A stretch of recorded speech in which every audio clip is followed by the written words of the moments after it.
Good morning, everyone, and thank you for joining us for our latest webinar, where we're going to be talking about why we feel that first aid training needs to change in this hybrid working world. So I'm so glad you can join us. A few bits of housekeeping before I introduce our speakers. We will be recording the session, so you will receive a copy of this recording, and it will also be available on our website. So if you have any difficulties, please be assured that you will be able to receive the information. I will be asking questions of our speakers at the end. So if you wish to ask any questions, please can you pop them in the chat? It'd be really helpful if you put a Q in front, but I'm sure I'll manage if you don't. And I'll pop them to Debs and John at the end. So really, I need to hand over now to Debs and John. Let me just introduce you to John White. John has been with Posturite for 15 years now and has had several roles. And he is one of our key account managers in London, and he's our sales lead for training and consultancy, so something very close to my heart. He's a practicing sports injury therapist and has always had a keen interest in everything first aid. And he's been teaching our first aid courses for Posturite for the last 13 years, so very experienced in that, so a good person to ask lots of questions. And then we've got Debs. Debs is a chartered physiotherapist working as a consultant with Posturite, and she's been here 13 and a half years. So again, we have lots of conversations about these things. And she has an extensive background in first aid training, initially through the Football Association following the Hillsborough disaster. So I think quite an interesting sort of starting point. She now heads up our first aid training, and with our extensive range of external trainers, provides not only first aid but also DSE, manual handling, and actually other bespoke training courses.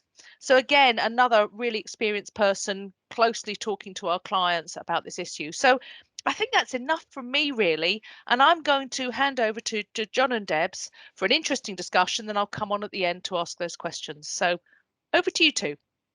Thank you very much, Catherine. And yeah, thank you to everybody for joining us. I think to reiterate Catherine's point as well, my role, I think, is to be asking Deb some of the key questions that I'm hearing from our clients as we find ourselves in this interesting time, should we term it, as we move towards the hybrid working model that we're hearing about so much, and how that impacts training and most specifically first aid training. But having said that, as we go through with these discussion-based webinars, we think it's really helpful to be hearing your comments, things that I'm missing, questions. So if you have questions as we go through, please do drop them in the chat. And if we haven't covered them in the main content that we discuss, we will then cover those off at the end. But what I'll do is I'll dive straight in, if that's okay with you, Debs, with the first sort of question. And one of the things that I seem to be discussing a lot at the moment is around the strengths and the weaknesses of the current way, or perhaps the historical way that we train first aid currently. So what are your views on that one, Debs?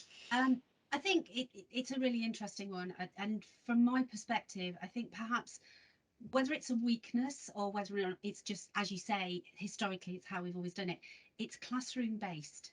And whilst that is great in one respect, you get a group of people together, it's very interactive, it doesn't really reflect how we would deal with first aid in an everyday situation.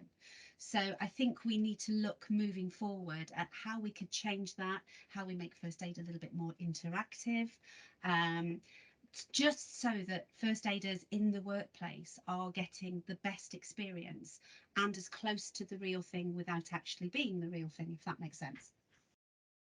So that we have found as a company, Posturite have founded as a company, that looking into something like first aid scenario training, where we would come into the workplace and essentially mock up a first aid situation. Now, obviously, we don't have the degree of visualization, if you like, so blood and so on and so forth. But wherever possible, can we look to try and design a scenario that would reflect what first aiders might find in an everyday situation. And we've done it with a couple of our clients very, very successfully. That's something that we can do where we would speak to our clients to say, what is it you're looking for? What sort of scenarios would you imagine your workforce might have to encounter, your first aiders in your workforce might encounter? And we can set that up in the environment where these individuals are working. So it could be anything from an office environment to a factory to car park, and we can design that and bespoke that for individual clients. And for me, I think that's a really key point to moving forward with first aid, is to make it as realistic as we can. Yeah, no, I agree as well. I think in some ways some of the strengths around the first aid training can also be weaknesses in another way. Absolutely.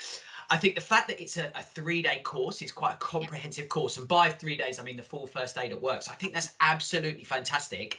I know from a practical perspective for clients, they then can find that difficult to have people away from the Yeah. office perhaps for 3 days. So I know something that we always talk about is, you know, it doesn't have to necessarily be 3 consecutive Oh no, days, no, no, no. variety of ways of trainings. But as you say, I agree. I think the fact that there's a lot of content to cover is great, because it gives a full comprehensive list of skills.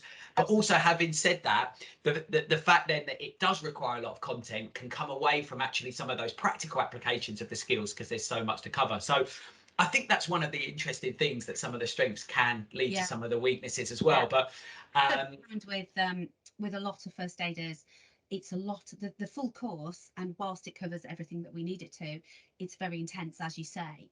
mm, It initially, way back in the day, was a 4 day course and then went to 3 days. And some delegates and some first aiders that I've trained have actually said, I'd prefer it to be 4 days. I can't quite remember why they changed, but it can be quite an intense course, as you say. So offering the option to maybe break it up a little bit more.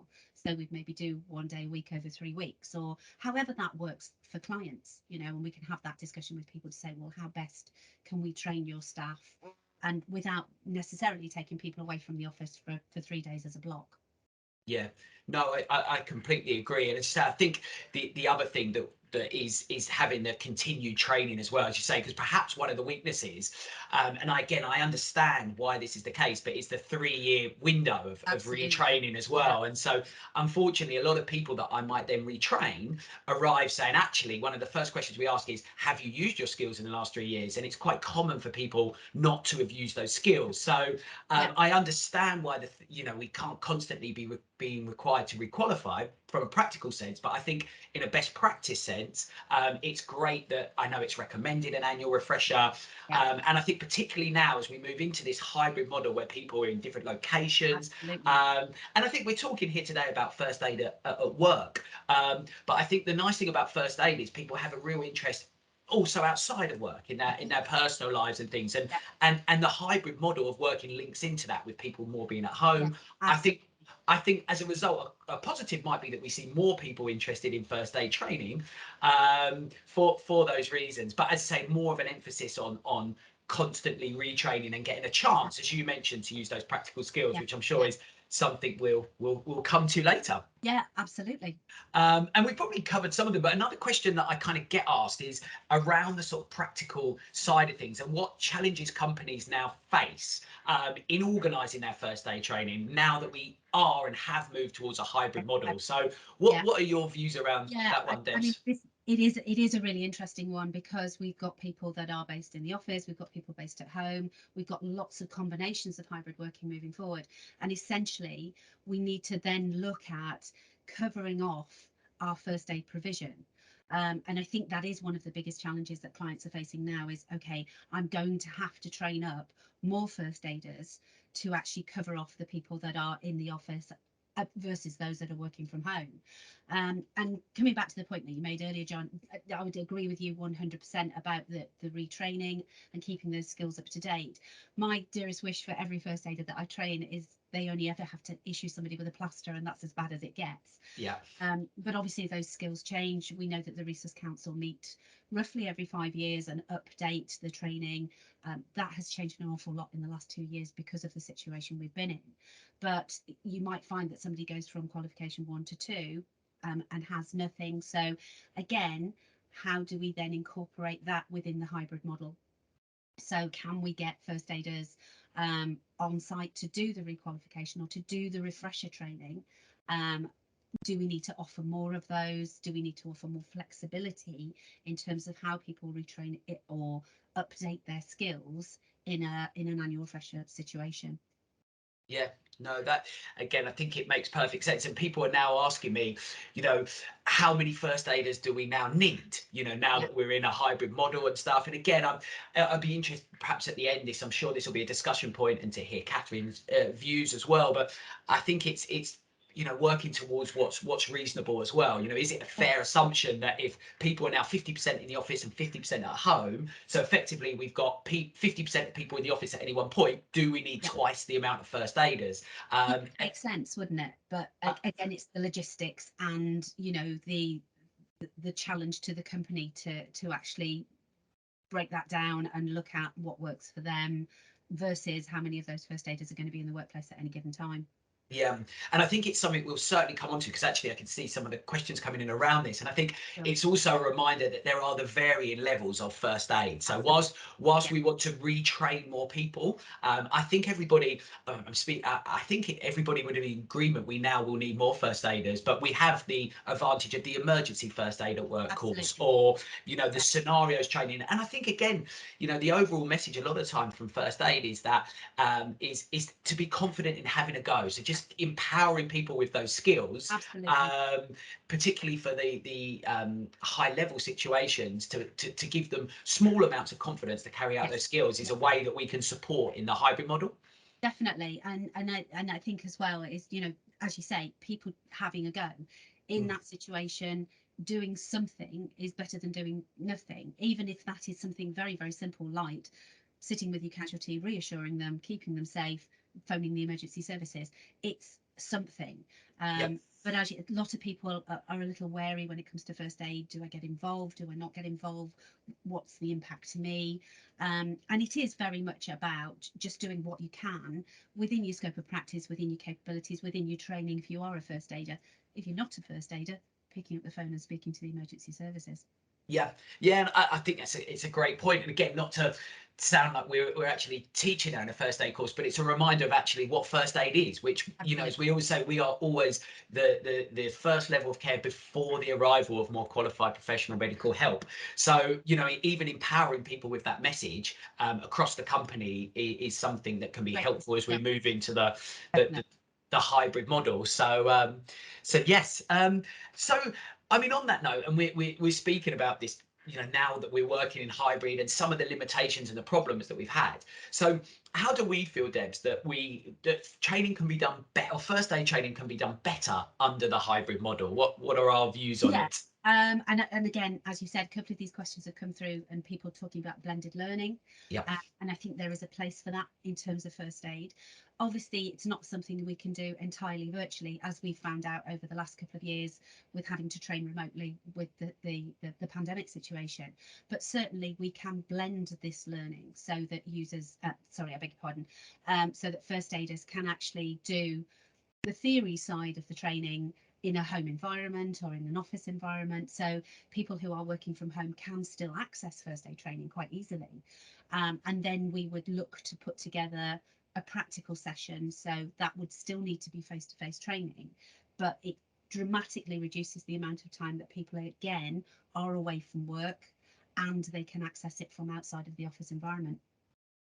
Yeah, no, I agree. I think, like everybody, you know, I think the last couple of years has shown us that, you know, elements of virtual, remote, whichever word you like, training, it works, it's doable. First aid has been an interesting one because we haven't been able to fully go to that. So I think for us as an organisation, it was in some ways the hardest one to transition into, I think, for the other training that we do, because we were limited by the fact that we had to have the practical element. But again, like you say, being able to deliver the message to where people are and where's comfortable for them allows them that training.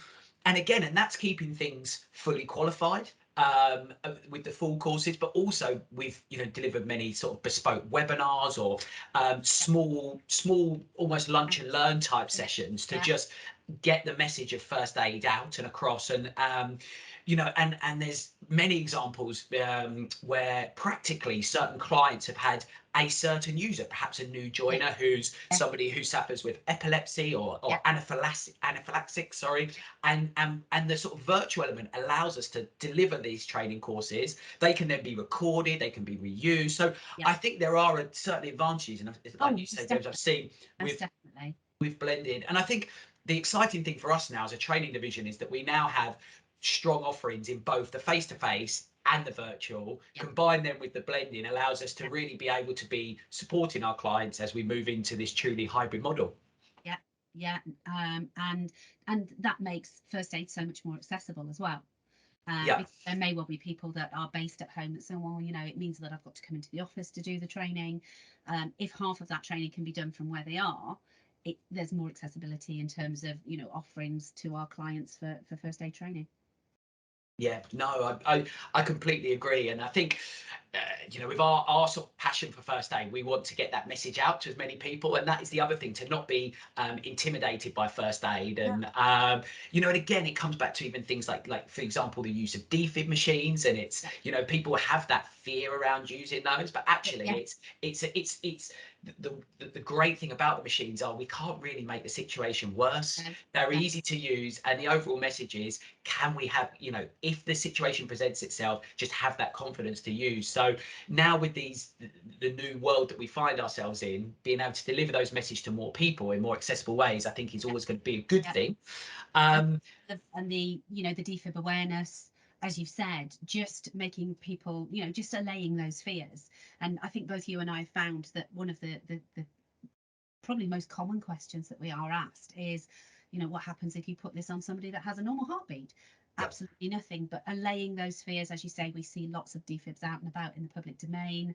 So taking that fear factor away to actually say, have a go, because you can't do any harm. And I think that's the message that I would put across to first aiders, or people that are interested in looking into doing a first aid qualification, is, you know, nothing to lose, give it a go. Yeah, no, I fully agree. And again, I mean, on that note, and we've talked about getting the message out to as many people as possible. One of the questions I do still get asked quite frequently is, how many first aiders should we have? And I know that there's many layers to the answer to that question, but if I put that question to you, Debs, what are your views on that one? I mean, obviously it's a difficult one and completely changed from where we were 2 years ago. We actually on our website have a link to a first aid calculator, which can help our clients to actually determine, you know, the level of risk, how many first aiders that they would need to think about providing in the workplace. But I think, coming back to the message that we said earlier on, we're almost certainly going to need more, because we are evolving and because we are moving to very much a hybrid working model for the vast majority of the clients that we deal with. Yeah. So I suppose in my view, there's almost two answers to that, in the sense of we still have the governed by legislation, you know, what we need to do. And again, as you mentioned, we have that first aid calculator, if anybody's not sure on that, where you can sort of almost find the official answer.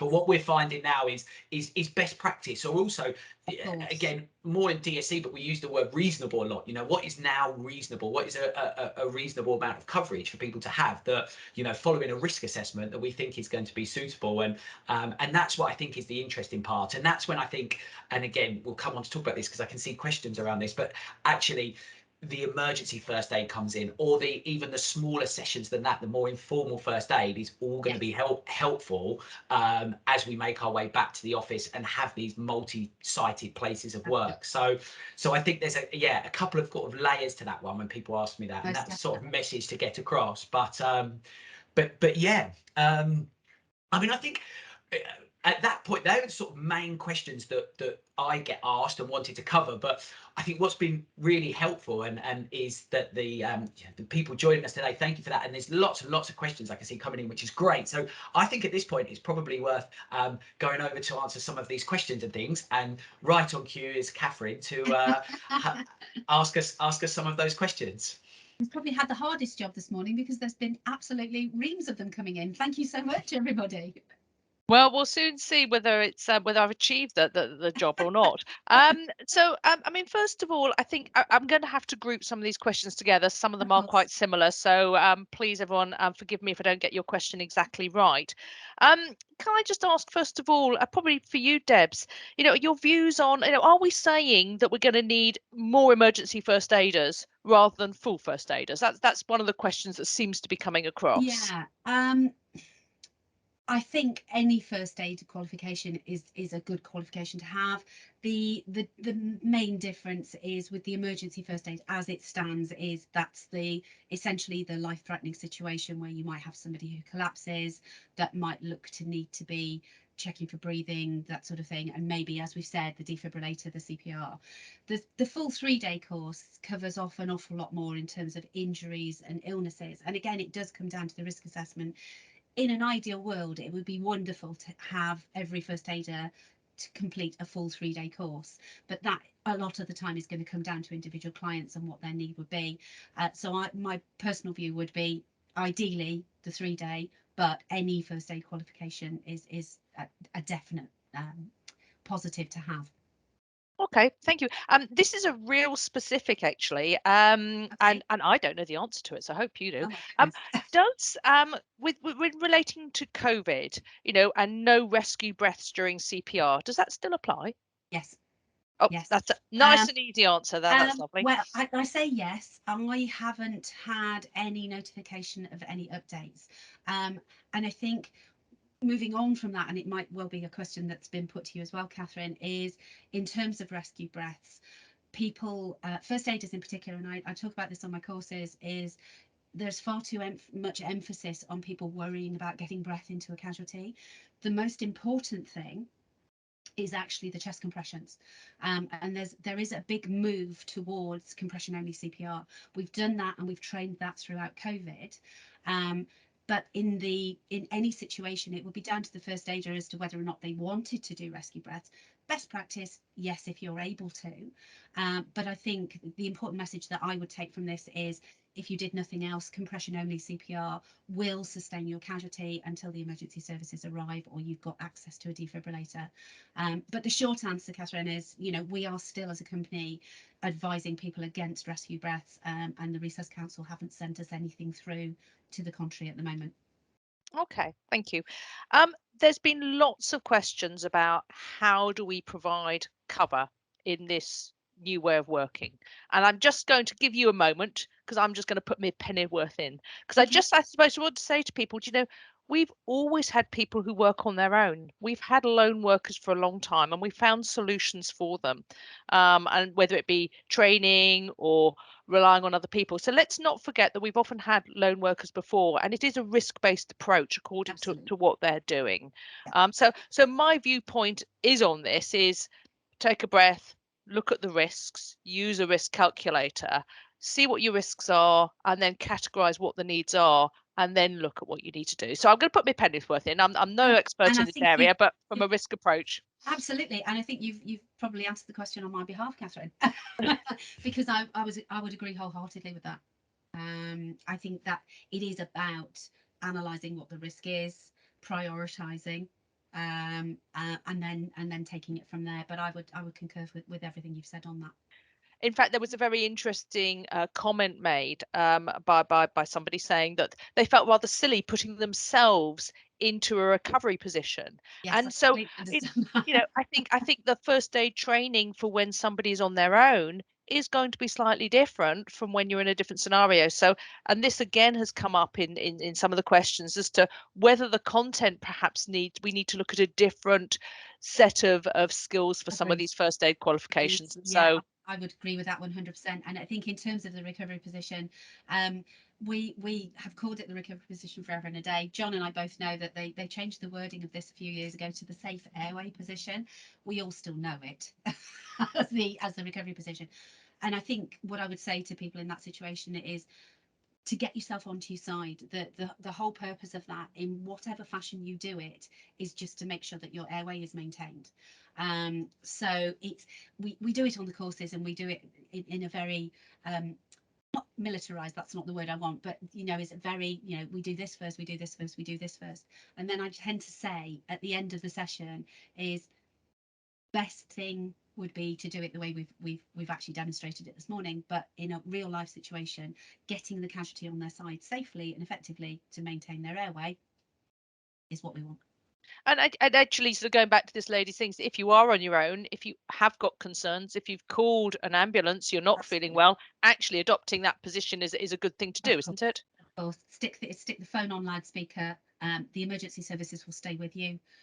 If you have contacted them and they are dispatching an emergency responder or an ambulance, they will always keep you on the phone until the paramedics are with you. So that sort of advice provided to home workers and lone workers is probably a valuable thing to do for people, isn't it? Most definitely. Which we may not have done up until now. Yeah. There was some good chat going on about the roles of mental health first aider and physical first aid, if I can put it like that, as to Yeah. whether they should be the same person or whether they should be different people. And again, I have views on that, but I've already said enough views. What are your guys' views on that? Not at all. I personally, and we have talked about this as a company, and Catherine is our lead trainer for our mental health first aiders, and that's not something that I've got involved in. I think if you are happy to have a joint role, I think that's great.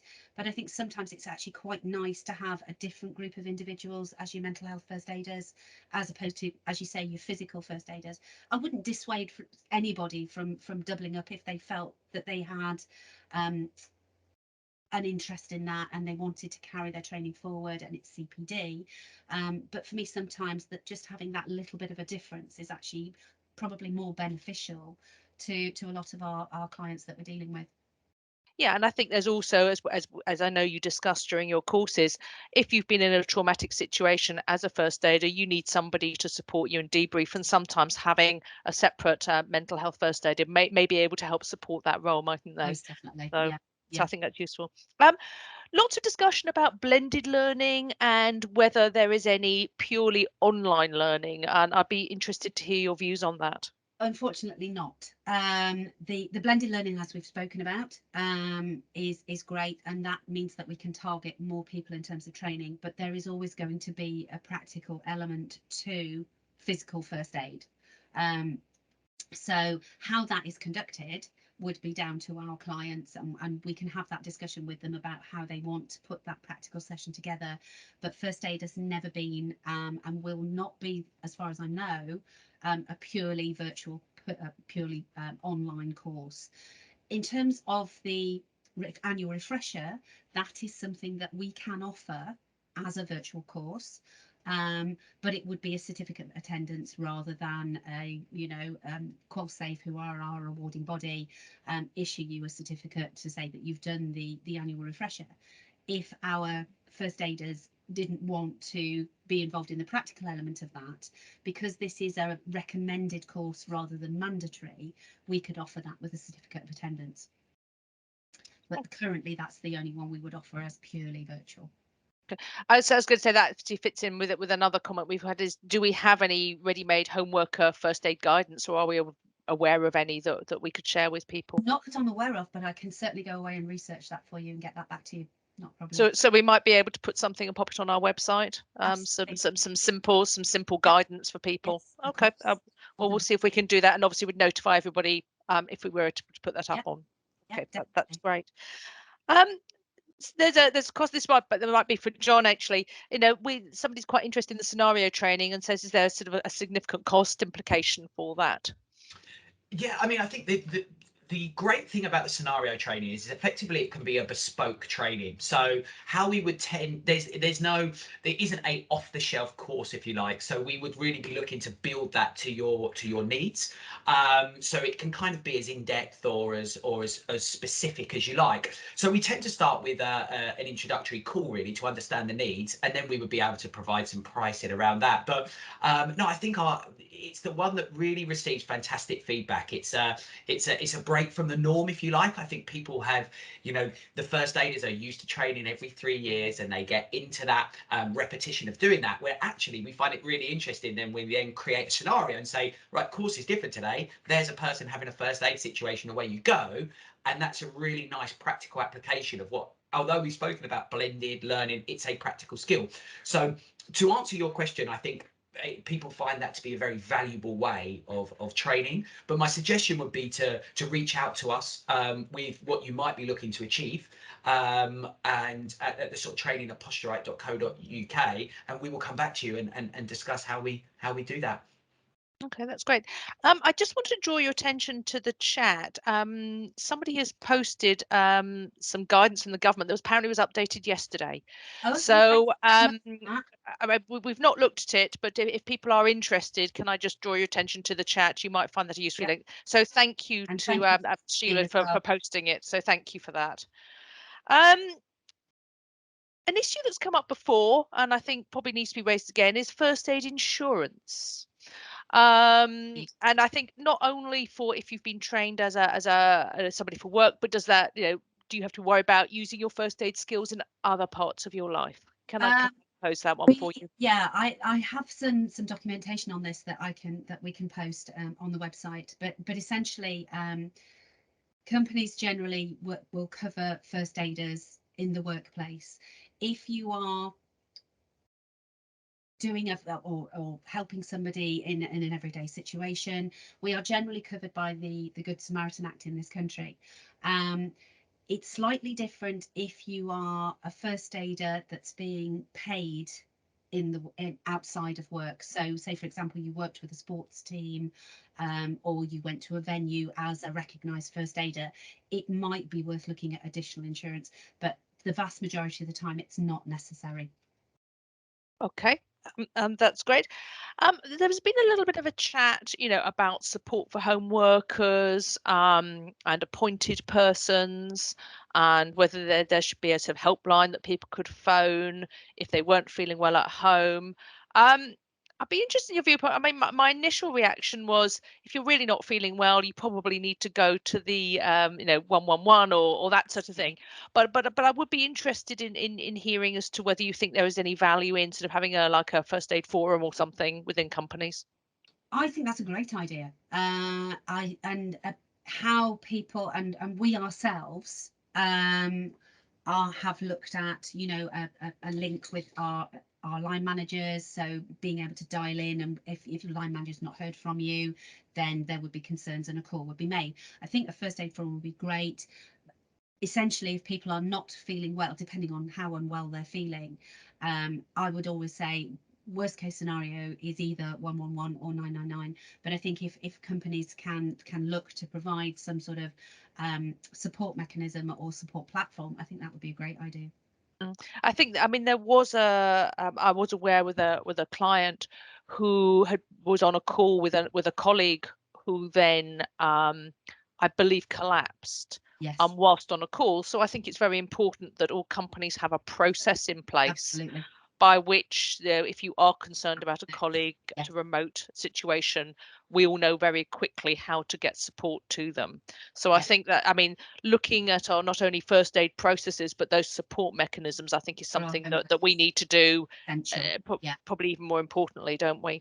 Catherine, so I was just going to say one Yes. quick thing, if that's okay. I was just on that point around the forums, that I thought we've spoken a lot about with the casualty in mind, but actually perhaps around forums we often talk about looking after the first aiders themselves and putting them first. So actually I think in talking around forums or helplines, I think that would be a really positive thing as well to consider as well. If somebody did have to conduct first aid treatment, as you say, we hope it's skills that we actually never utilise, but it can be a very stressful, it can leave people with lots of questions.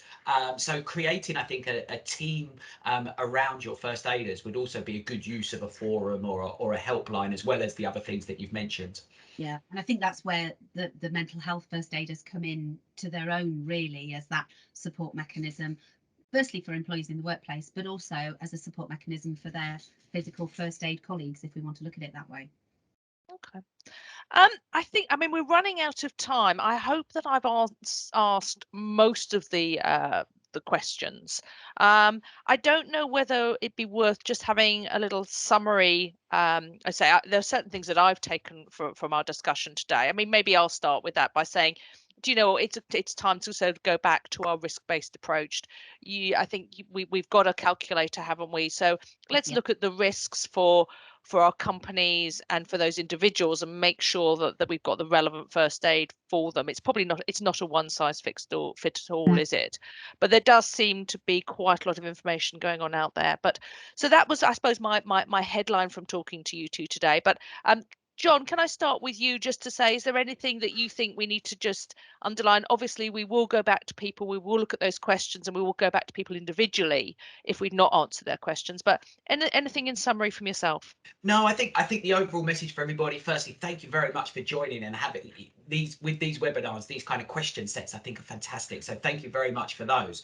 But we will be sending out some correspondence that will confirm some of the things that we've discussed about. It will provide some information around our training division. It will link to that first aid calculator, which I know a few people have asked about, and I believe is linked in the chat now, but we will be sending that out this afternoon to you. But essentially, to summarize the division, really, we are now in a position where we can offer a variety of ways of training to suit your needs in the hybrid model. So whether that's virtual, blended, or face to face, the kind of 4 key areas that we train around are first aid, but also DSE, first aid and manual handling. But really, I would say that we also like to deliver bespoke and to work with you in the ways in delivering your company message to your team in the way that you would like. So with any inquiries, please do feel free to reach out to us, and we'll happily come back to you and look forward to chatting.